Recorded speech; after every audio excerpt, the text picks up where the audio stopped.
Alors les directs s'enchaînent sur cette deuxième journée du Carrefour national de la pêche, ici même au sein des Monts d'Auvergne. Et c'est pas pour rien, il y a des Belges qui viennent aussi. Sur le stand de Fiche, il y a un Belge en particulier, David. Ouais, qui était venu l'année dernière. Qui était venu l'année dernière ouais. et qui m'avait donné une des meilleures bières élues au monde. Ouais. Et là, c'est pas lui qui passe, c'est toi qui es venu. Ouais. Et midi approche et il a dit on mène à Fred un petit pack pour te désaltérer. Alors j'ai pas de pub à faire, mais c'est super cool. On voit que je vais pas me faire déboîter de tout, mais bon, voilà. David m'a offert à nouveau un petit pack de bière belge. Non, ça c'est une bière bretonne, c'est une bière Fiche. Ah, c'est la TRNS. C'est Ouais, d'accord. TRNS à côté de chez nous. Je croyais que c'était David. Oh, je suis déçu, David, j'ai pas fait gaffe.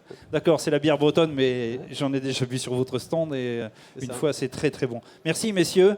On n'est pas venu que pour parler de bière, si? Non, on vient parler d'une nouveauté. Ouais. Qui qui fait une fureur au sein de ce salon. Ouais, depuis hier, là, ça chauffe. C'est n'importe quoi. On est même très très surpris de cette nouveauté, avec l'accueil reçu de cette nouveauté. Alors Stéphane qui est là-haut, maître cendre, on l'appelle, au sein de l'équipe Fiche, ambassadeur chez Fiche. Et Mathieu ici qui est quand même une pièce maîtresse qui fait tourner les axes de chez Fiche. Tu as amené le nom, vas-y, donne. Le Mud Digger. Le Mud Digger. Alors Fiche, juste une petite parenthèse, Fiche a commencé avec le Black Minnow. C'est ça. Après, on est passé au Crazy Sandil aussi. Et puis maintenant, on est rendu sur... On a fait du Powertail aussi. Le Powertail, exact, ouais. Autant pour moi. Et puis là, on est passé sur un leurre souple pour la pêche du cendre. Sur des pêches... déjà, le Black Minnow donnait pas mal de résultats sur le cendre. Mais là, on a vu que celui-là, on a rajouté plein de petites choses dans ce leurre-là qui font la différence. Notamment là, sur le corps, par exemple, on a un truc qu'on voit tout de suite, c'est la nageoire qui est inversée. La nageoire inversée, je vais le montrer moi à la caméra qui est derrière, là tout simplement. Voilà. Ou même Stéphane pourra le montrer. Sur la plupart des leurres de ce type, des paddle tail avec une nageoire à l'arrière, la nageoire est vers le bas. Et là, elle est vers le haut. Et l'intérêt de cette nageoire vers le haut, on va le voir quand Stéphane anime le leurre dans le bassin, c'est en fait ça nage à la descente. Plutôt que de brider le leurre quand il est en phase descendante, quand tu as une nageoire vers le bas, ça le bride. Là, comme elle est vers le haut, ça lui donne de la liberté et ça lui donne des mouvements avec de très faibles grammages. Il va avoir une super action à la descente. Alors Stéphane, pour la pêche du cendre, tu as 90% des touches sur les 30 derniers centimètres. Quand le leurre descend et va juste avant de toucher le fond, c'est là qu'il se fait attraper. Alors Stéphane pêche en Seine et on l'appelle maître cendre. Alors, c'est chez Fiche, tu es maître cendre. Je suis désolé, Stéphane. Allez, vas-y, à toi, montre-nous et explique-nous.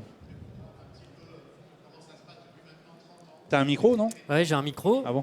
Donc en fait, comme disait Matt, sur le cendre, sur les pêches notamment d'automne-hiver, quand l'eau est froide, il faut aller assez lentement. Et c'est sur les phases de descendante, vraiment, qu'on va avoir souvent les plus grands nombres de touches, voire aussi poser au fond. Donc là, le problème, c'est que là, les basses, ils ne me laissent pas faire. Là, tu vois, quand il le relâche, on voit bien l'action à la descente. Voilà. J'essaie d'aller doucement, mais... Bon, il n'y a pas d'hameçon, heureusement, d'ailleurs. Non, il n'y a pas d'hameçon. Alors, effectivement, c'est à la descente. Le paddle inversé fait nager ce leurre à la descente. Ouais, une super action à la descente. Et souvent, c'est sur cette phase-là que tu as 90% des touches. D'accord. Alors là, actuellement, les poissons sont... Enfin bon, nous, ils sont actifs parce que l'eau est chaude, etc. Et c'est des poissons qui ont toujours faim, des jeunes poissons comme ça. Mais en revanche, quand tu pêches le cendre, en ce moment, par exemple, en Seine, dans une eau qui est en dessous 10 degrés, qui est dans les 7, 6 peut-être, je sais pas. Comment tu réalises ton animation? Là, dans des eaux assez froides, il faut vraiment aller le plus lentement possible. C'est-à-dire, si on pêche en linéaire, à gratter, on va vraiment faire des tours de manivelle très très lentes. Et c'est là où le Mud Digger, il est fort. Parce que quasiment même posé au fond, ou juste très lentement, il nage tout le temps. Tellement il est mobile, tellement son corps est fin. Et tellement, finalement, la nageoire qui est positionnée à l'envers va lui permettre, au moindre décollé du fond, de tout le temps être en action. Même posé sur le fond, moi j'ai pris des touches, une fois posé sur le fond, au bout de 4-5 secondes avec, en fait. Les cendres viennent vraiment le cueillir parce qu'il est tout le temps un peu de mobilité, en fait. Une question récurrente, est-ce qu'il est imprégné, ce leurre? Non. Non. Aucune Après, imprégnation. on peut rajouter de l'attractant dessus, Après- mais, Oui, oui, non, mais- pour l'instant, non. Ouais. non, L'hiver, ouais, sur les pêches de cendre l'hiver, moi j'aime bien mettre un peu d'attractant dessus, c'est peut-être psychologique. Peut-être que certains jours ça fait la différence, mais c'est un petit plus, donc D'accord. on peut le rajouter. D'accord. Et là, si tu le ramènes en linéaire, de façon à ce qu'on le voit le mieux possible pour évoluer, si tu y arrives, J'y bien arrive entendu. Je vais essayer de faire du linéaire à mi-haut pour Voilà. voir. On va voir son action comme ça. On va voir la nage, voilà. On voit très très bien, regardez. Tu vois cette vibration assez serrée là qui est hyper mobile. Et Parce ouais, que sur- donc il y a une nageoire inversée et l'autre particularité du corps, c'est l'hameçon libéré. On a un endroit là derrière l'hameçon où il n'y a pas de matière plastique et donc du coup le leurre est super mobile. En fait, il est tenu que par un peu plus d'un centimètre derrière la tête. On va essayer de le voir là, sur la Alors- petite. Peut-être on a une très grosse caméra. Tu regardes là, non Matt, Ouais. là tu vois, il y a une caméra là et on peut chauffer, on peut avoir une très très belle vue sur cette caméra. Si, D'accord. Si on y arrive. ouais, on va y arriver, tu vas voir. On va se connecter, Ok. ça va grossir et puis on va pouvoir voir. Ce leurre respecte les conditions aussi d'animation et de vivacité, on va dire, des poissons, dans l'autre sens. Regarde, sur l'écran. Voilà, parfait. Ah, Donc on voit bien la. dommage, on y était presque. C'est c'est- pas grave, en c'est fait- compliqué. Sinon, toi, tu as une caméra là-bas je sur peux laquelle tu peux montrer, toi, c'est beaucoup plus simple. Quand je dis ce leurre respecte les conditions d'animation et d'activité réelle, pourquoi? Parce que plus un leurre est petit, plus il nage vite. Quand vous voyez un petit poisson dans le milieu aquatique, c'est un petit poisson, on se déplace rarement très lentement. Soit il est mobile, soit il speed. Et là, c'est exactement ce qui se passe. Si vous avez des poissons nageurs ou des leurres souples qui font 10, 15, 18 cm, ces leurres doivent être animés lentement parce qu'ils ont la possibilité de ressembler à un réel poisson dans le milieu qui se déplace très lentement. Vous ne verrez jamais un gros gardon aller à 10 à l'heure, filer comme ceux-là. Ils sont profilés pour. Là, on voit bien, regardez sur l'écran principal. Vas-y, montre et explique, Steph. Ben là, on voit bien Parce le que système d'hameçon dégagé, d'hameçon libéré. En fait, on voit bien qu'on a quasiment au moins un tiers de la hampe de l'hameçon qui est complètement libre. Donc en fait, on a plus de mobilité du corps en fait, de ce fait-là. Quand le poisson aspire, le Ça leurre plie. se plie sans problème, ça rentre dans la gueule sans aucune résistance.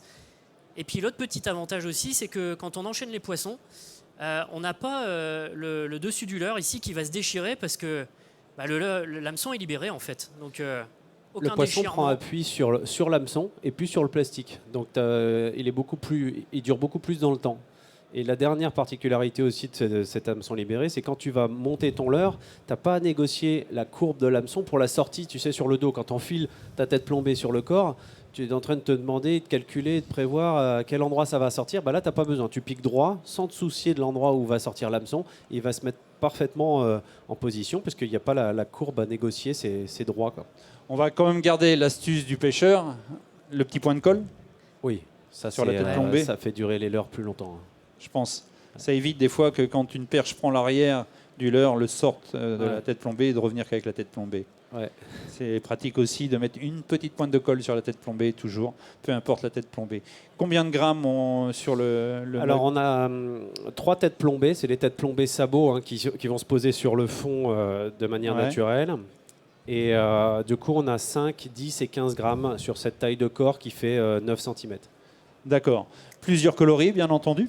Ouais, on a 4 coloris. Je vais les C'est montrer. Stéphane qui les a là-haut. Un coloris naturel, kaki, comme le Black Minnow, qui est une valeur sûre. Ah oui, bah celle-ci, on la connaît. Oui. Ouais, En donc, mer comme en eau douce, elle fait des ravages. Partout, ouais. alors oui, Ouais.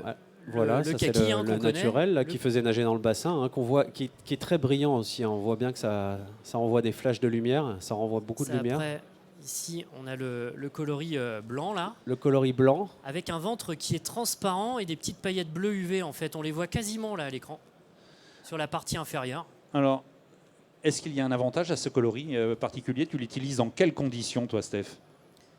Bah, en fait, on va respecter des grandes règles. Hein. Quand on a de l'eau claire ou, comment dirais-je, de la lumière, on va plutôt être sur des coloris naturels. Donc le kaki, après, le kaki, il marche dans toutes les conditions de toute façon. Mais le kaki, c'est ma base. Et puis le blanc aussi, j'aime bien.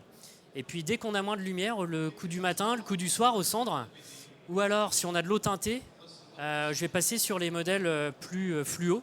Donc ici, je vais te montrer le coloris chartreuse en fait. Là. D'accord. Et est-ce que tu suis les règles de base, toi? Des règles de base. Hein. Que tu viens de dire, là. Je vais vous dire les Non, règles mais de base. il faut guider les gens et après on se fait son expérience. D'accord. Non, mais toi, perso, parce que quand même, tu lèves un paquet de cendres dans chaque saison, donc il y a Ouais. certainement une raison. Tu suis les règles de base. Je suis désolé. Hein, C'est celle que je viens de dire et après, le jour où ça marche pas, je fais tout le contraire. Et pareil. Voilà. Voilà, Donc nous là, y voilà. ici, je te montre un dernier coloris, en fait, là, le 4e coloris. Alors celui-là, il est assez pailleté, en fait. Purple Glitter, Ouais. il est rosé, les coloris roses là sur le stand, ça marche bien. Ouais. Et il est plein de paillettes holographiques, là, ça renvoie aussi beaucoup de lumière, c'est très intéressant. Moi je l'aime bien celui-là. Ouais, il marche bien, il a bien marché là cet automne, là, en fait, au mois d'octobre et début novembre, quand on avait la scène qui était juste piquée et un peu de soleil, et c'est lui qui prenait le plus. D'accord. D'accord. Donc, on oublie toujours que la pêche est simple, parce que vous croyez qu'il faut installer, greffer, etc. Non, un leurre, et puis ça suffit pour aller pêcher pour un bon moment, quoi. Ouais. Quelques coloris. Le prix, ouais, c'est la question récurrente. On m'a posé à chaque fois cette question, et moi j'oublie de vous la poser par les internautes. Un prix? Alors on fait un maxi combo, c'est-à-dire qu'on a les 3 têtes plombées, 5, 10, 15 grammes, sur des leurres tout montés, à 15 €, donc c'est à peu près 5 € le leurre tout monté. D'accord, Voilà. d'accord. C'est parfait, c'est intéressant. Le Black Minnow est toujours d'actualité. Fish n'est plus aujourd'hui à dire on va les sortir un peu du lot. Non, Fish, tout le monde connaît. Rares ceux qui n'ont pas un Black Minnow dans leur boîte ou un de la gamme Fish dans leur boîte. Les gens connaissent. Le stand est là dans l'allée principale. Vous êtes nombreux sur le stand, vous êtes bien achalandés. On trouve les leurs sur le salon? Ouais, on les trouve Auquel magasin? dans tous les magasins. Dans qui tous les sont sur le salon, magasins? ouais. Super. Super. Je vous conseille d'avoir. C'est vrai que je vais même vous révéler quelque chose à propos du Black Minnow. Il y a tout simplement il y a quelques années, en mer, et j'étais avec un guide de pêche qui était sponsorisé par une autre marque. Et puis on faisait rien. On avait des shads au bout, on faisait rien. Puis il dit ça me fait chier de mettre ça au bout, quoi. Et on avait un Black Minnow. Il dit bon de toute façon on va le prendre. On l'a pris et on a fait du poisson immédiatement derrière. Mais il n'arrivait pas avec sa marque à faire l'essayer, pour ce qui est logique, il le démontrait. Et ça l'a tellement agacé. Il a dit bon allez, il y en a toujours dans la boîte même d'un guide qui est voilà, on a toujours un Black Minnow, c'est en mer, c'est en eau douce. Et ça marche. Et pour les truites, on a le micro Black Minnow là, que j'ai essayé aussi, là, que j'aime bien. Il marche aux perches, mais il marche aux truites. Et vous avez peu de leurre, on va dire, de référence de leurre, mais vous avez une large gamme de couleurs, de têtes plombées, et suffisamment à exploiter, croyez-moi, avec quelques Black Minnow, le nouveau leurre, le nom? Le Mud Digger. Mud Digger, n'oubliez pas, vous allez le voir. Et ça va faire fureur, comme on dit. Et notre ami là-bas s'amuse comme un fou, Steph. Ouais, je m'éclate là.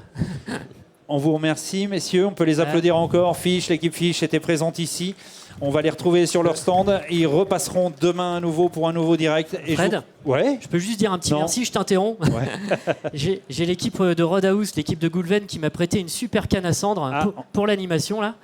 Et je voulais les remercier. C'est la canne à cendre de chez Roadhouse, le blanc qui va bien. Donc je voulais les C'est-à-dire, remercier au passage. Ouais, les Roadhouse qui sont juste là derrière. Ouais.